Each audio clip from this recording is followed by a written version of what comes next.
श्री गुरुपादुकाभ्यां नमः। परमपूज्य स्वामी प्रज्ञानंद लिखित ओंकार स्वरूपा सद्गुरू समर्था या ग्रंथाचं वाचन आपण ऐकत आहोत. आज ऐकूया या ग्रंथातील प्रकरण 5 स्वामी स्वरूपानंद जीवन तत्वज्ञान याचा भाग 2.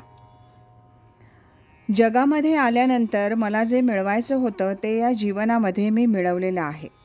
मी धन्य झालो, मी कृतार्थ झालो. स्वामी म्हणे झाले कृतार्थ जीवन, सद्गुरू चरण उपासिता. हा कृतार्थतेचा उद्गार ही माणसं मोठ्या आनंदानं सुखानं काढत असताना आपल्याला पाहायला मिळतात. आणि 5वं वैशिष्ट्य हे की आपलं अवतार कार्य पूर्ण झालं की अत्यंत शांतपणानं जगाचा निरोप घेऊन ती मंडळी आपापल्या पूर्ण तत्वाच्या आणि मूळ स्वरूपाच्या ठिकाणी जाऊन विराजमान झालेली असतात. ही 5 तत्त्व ज्या चरित्रामध्ये आपल्याला आढळतील ते चरित्र संतांचं आहे असं समजायचं. स्वरूपानंदांच्या बाबतीमध्ये आपल्याला असं पाहायला मिळतं की त्यांच्या लौकिक चरित्राचा आढावा जर घेतला, 15 डिसेंबर 1903 रोजी त्यांचा पावस इथं जन्म झाला. वडिलांचं नाव विष्णू परशुराम गोडबोले आणि आईचं नाव रखुमाई असं होतं.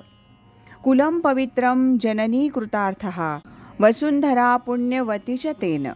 वसुंधरेला पुण्य पावन करण्याकरता अशा या महापुरुषांचा जन्म झाला.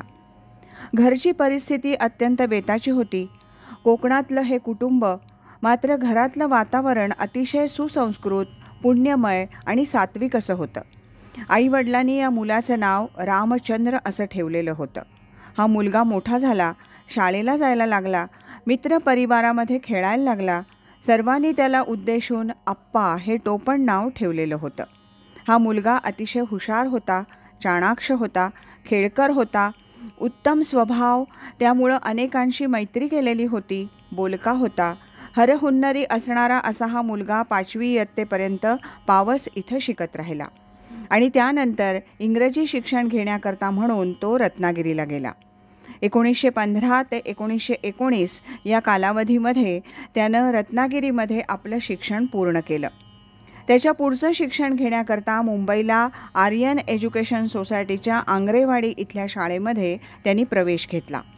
तिथं एक मोठी अनुकूलता त्यांना आपोआप प्राप्त झाली. त्याच शाळेमध्ये विद्यार्थ्यांना शिकवण्याकरता 1 तास हा धार्मिक शिक्षणाचा म्हणून दिला होता. तिथं त्यांना घारपुरे आडनावाचे एक उत्तम शिक्षक मिळाले. ते दासबोध, ज्ञानेश्वरी, गीता शिकवत आणि मुलांच्या मनावर उत्तमोत्तम संस्कार करीत असत. स्वामींनी आपल्या आत्मचरित्रपर लिहिलेल्या काव्यामध्ये एके ठिकाणी असं म्हटलंय, बाल्यापासूनी गीताध्ययनी होता मज बहुछंद. लहानपणापासून मला गीतेचा अभ्यास करावा असं उपजत वाटत होतं. तेव्हा गीतेवर चिंतन, मनन, चर्चा करायची हा छंद या मुलाला शाळेमध्ये असताना लागलेला होता. हेच त्यांचं वेगळेपण आहे. पण भोवतालच्या वातावरणाचाही परिणाम या मुलाच्या मनावर झालेला होता. त्यावेळचं जे राजकारण होतं ते लाल, बाल आणि पाल या 3 मोठ्या पुढाऱ्यांच्या व्यक्तिमत्वानं आणि विचारानं भारावून गेलेलं होतं. राजकारणाची सतत चर्चा सामान्य माणसांमध्ये, सामान्य कुटुंबांमध्ये होत राहिलेली असायची. सामाजिक सुधारणा आधी करायच्या की राजकारण यावर वादविवाद व्हायचा. स्त्रियांना शिक्षण द्यावं की देऊ नये याच्यावर चर्चा व्हायची.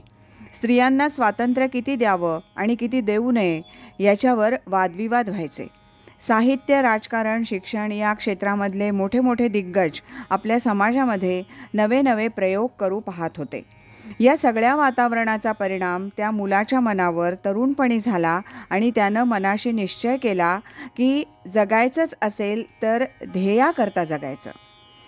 महत्त्वाची गोष्ट आहे ती की आजच्या पिढीतील मुलं हा ध्येयवाद विसरूनच गेलेली आहेत. कशाकरता शिकता? काही उत्तर सांगता येणार नाही. आई वडील शिकवतात म्हणून शिकतो. कशाकरता जगता? कशासाठी जगणार आहात? काही उत्तर देता येणार नाही. जसं जमेल तसं जगणार आहोत हेच त्यांचं उत्तर आहे. आणि म्हणून सगळा हा विचित्र अशा तऱ्हेचा एक नैराश्यवाद, विपरीतपणा या तरुण पिढीच्या जीवनामध्ये आज आपल्याला पाहायला मिळतोय. स्वामींनी विद्यार्थी दशेमध्ये असतानाच आपलं ध्येय निश्चित केलेलं होतं. ध्येयासाठी जगू सोसू सुखदुःखे, ध्येयासाठी सुखे वेचू प्राण, सत्यासाठी मारू स्वार्थावरी लाथ, लौकिकाची मात दूर ठेवू. ध्येयासाठी जीवन जगायचंच आणि ते मुख्य ध्येय हे की माझ्या जीवनाचं रहस्य काय, या जगामध्ये परमेश्वर आहे की नाही, सत्य सत्य म्हणतात ते नेमकं कुठं आहे ते शोधलं पाहिजे. आणि याच्याकरता हवा तो त्याग करायची पाळी आली तरी आनंदानं त्याग करायचा. कितीही सुखदुःख आपल्या वाट्याला येवोत, पण लौकिक जीवनात न रमता जे अलौकिक जीवन आहे ते अलौकिक जीवन जगण्याचा आपण प्रयत्न करायचा. अशा तऱ्हेचा दृढ निश्चय त्यांच्या मनामध्ये लहानपणीच झालेला होता.